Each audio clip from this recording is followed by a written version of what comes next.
Let's get Theo on our screen. We've been talking about him all day. How you doing, Theo? I'm great. How are you, sir? Good. I have a tough time believing that we had this many problems because you're clear as a bell. Are you sitting outside a golf course in the Calgary area? What's on your plate today? I wish. I was actually just at a friend's house doing a podcast talking about psychedelics. So, okay, how'd that go for you? It was awesome. Tell me more. Yeah, lots of great information. Well, I'm sure. Well, I'm not going to ask you about psychedelics, Theo. What I am going to ask you is, this topic came up earlier in the show. Guy said to me, there's no WHL Hall of Fame. Who's in your first induction class? And I said, 6 guys go in. Who's the number one guy, Theo, in your mind's got to go in the WHL Hall of Fame? First guy going in. Glenn Goodall. Hey, retired from the Dub as the games played leader and points leader. That's right. And if memory serves, you played against him, correct? I did, yeah. When he was I think he was a 15-year-old. Yeah, and another little guy, by the way, too, right? Yeah, there should only be little guys in the WHL Hall of Fame. So, Ken Hitchcock's out. Yeah, I had Hitch in my. Sure. For sure. Oh, yeah. Come on. Yeah. And Clark's saying no Stu Grimsey. Stu wouldn't even know he couldn't find the Hall of Fame with a GPS. But anyways, Theo, you enjoying the Stanley Cup playoffs? You must be. What are your thoughts here in round 1 so far? Well, having played in a few playoffs, the first round is the hardest one to win, without question. And, I played in 5 Game 7s of first-round series that went to overtime and only won one of them. So, it's been fun to watch. I think there's been some great matchups and already seen, a few upsets. And, it's been great.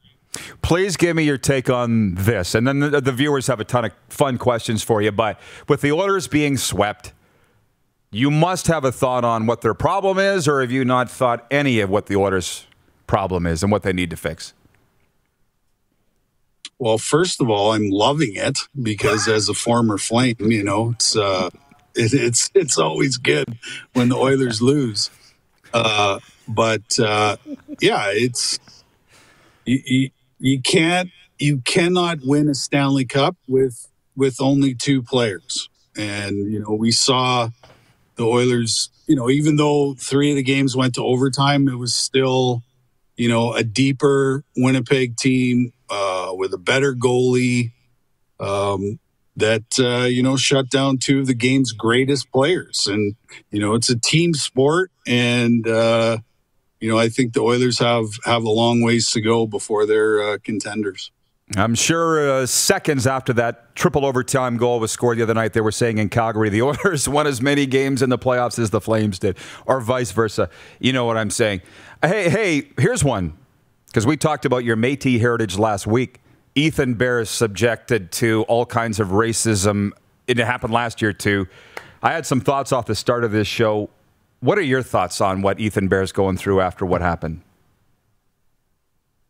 Well, hockey's a game of mistakes, and sometimes we get exposed for those mistakes. And, I made, millions of them, playing that game. And, it was, I'm sure that what happened when Ethan threw that puck out was what every team that plays against the Oilers says: put pressure on their defense.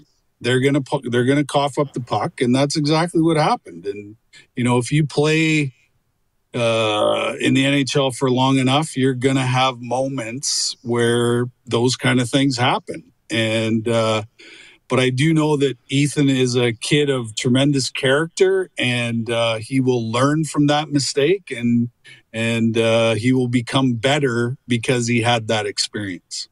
That, for sure, absolutely. He's a tremendous hockey player. But as far as the racism goes, I mean, I think Ethan's been dealing with it since the first day he stepped off Ochapowa's First Nation. This isn't new to him, but I don't know how he's handling it. What would you say to that, Theo, because my advice would be, Ethan, you're not the one with the problem. It's the people that are saying these things. Yeah. Yeah, absolutely. And, it's unfortunate that people have to bring that into play when it's not a part of, anything that happens on the ice. Unfortunately, Ethan Bear is, because of the mistake he made, that's a hockey play. It's not a racist play. Has nothing to do with that. And, obviously I think he's been around long enough to know that he shouldn't pay any attention to, what's happening. And, if you want to talk about hockey, you want to talk about the play, I'll talk about it all day long. But, when you're bringing in, that's completely out of bounds and doesn't deserve any attention whatsoever. Absolutely. Hey, so from Paul Figler and Red Deer, Theo, you have one of the all-time iconic goal celebrations when you slid on your knees through center ice. Was it just something that came to mind at the time, or did you have it planned out?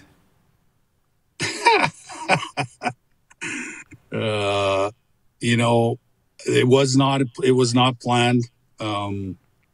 Just was a spur of the moment thing. And, I would say to this day, it's probably the biggest goal I ever scored under the highest amount of pressure. And, every time I see Mark Messier, I thank him for putting that beautiful pass on my tape. And then we move on.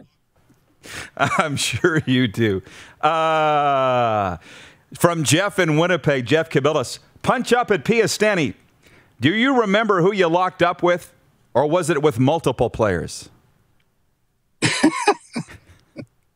Well, when they turned the lights off, I just started swinging until the lights came back on. So, hey, Theo, I remember this because I'm not that much younger than you, but I remember Doug Sauter. Do you remember this? After that called you out, he said that you were running around suckering guys when the lights were out. Do you remember what you said to Sauter in the media? I have no idea. What did I say? At least I was there. I'm sure. Yeah. There you go. Perfect. So people are thinking with your Trudeau stuff that this is like the new Theo. I'm like, you haven't known Theo. That's you. You just let it rock. Always have. Correct. What Trudeau stuff? How about that? Stop it. What? Okay. Do you want me to prime me up on this, or do you not want me to? Who is Trudeau? Never heard of him. So we're not going down that road. Okay. Well, I just wonder. No. You don't want to? You don't want to touch it? What, Trudeau? Yeah. Well, I think it's self-explanatory by now. And if you don't see it, then God have mercy on your soul. Buddy, I just saw a poll from Angus Reid the other day that said the majority of Canadians think that Trudeau's handled the vaccination rollout well in the pandemic. And I just, not to put it on a T for you, but there you go. How would you have voted in that poll? Well, I don't know, man. This is, I've played for some of the greatest leaders in the history of my sport. Okay. And they were all guys that had humility and compassion and empathy, and they made everybody feel a part of what we were doing. Trudeau is the absolute complete opposite of leadership. None. And anybody that's expecting that from him should never expect leadership from that guy, because he doesn't know what the word means. He doesn't have, is Canada better than it was 5 years ago? Not a chance. There you go. I think it's a sign from God to stop talking politics. The video's got choppy right in the middle of his. I think, are you still with us, Theo?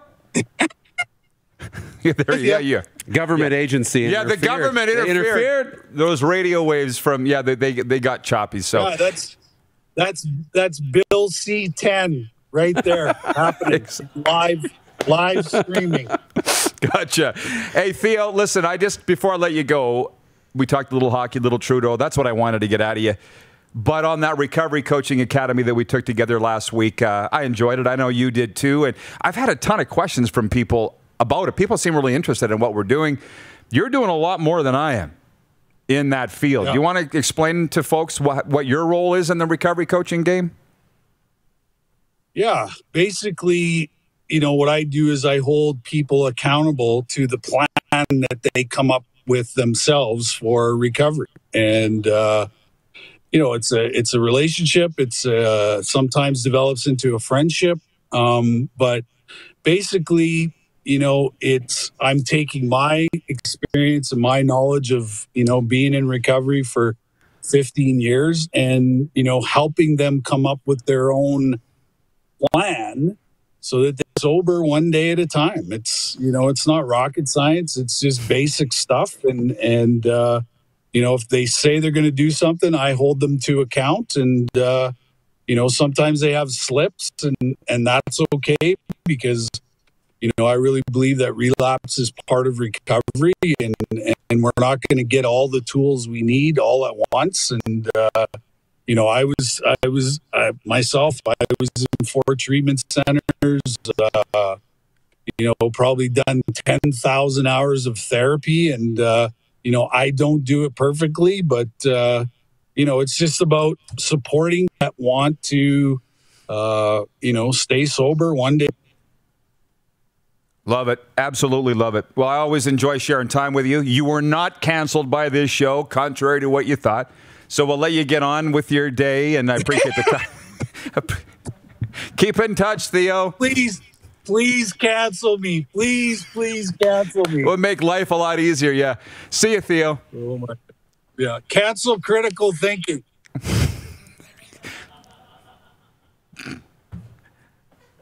I don't know what to say. That's awesome. Of course, he's awesome. He's awesome. Speaking of authentic and real, Theo Fleury, I mean, it's in the definition.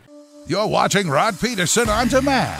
For more of The Rod Pedersen Show, visit rodpedersen.com or follow Rod Pedersen on social media.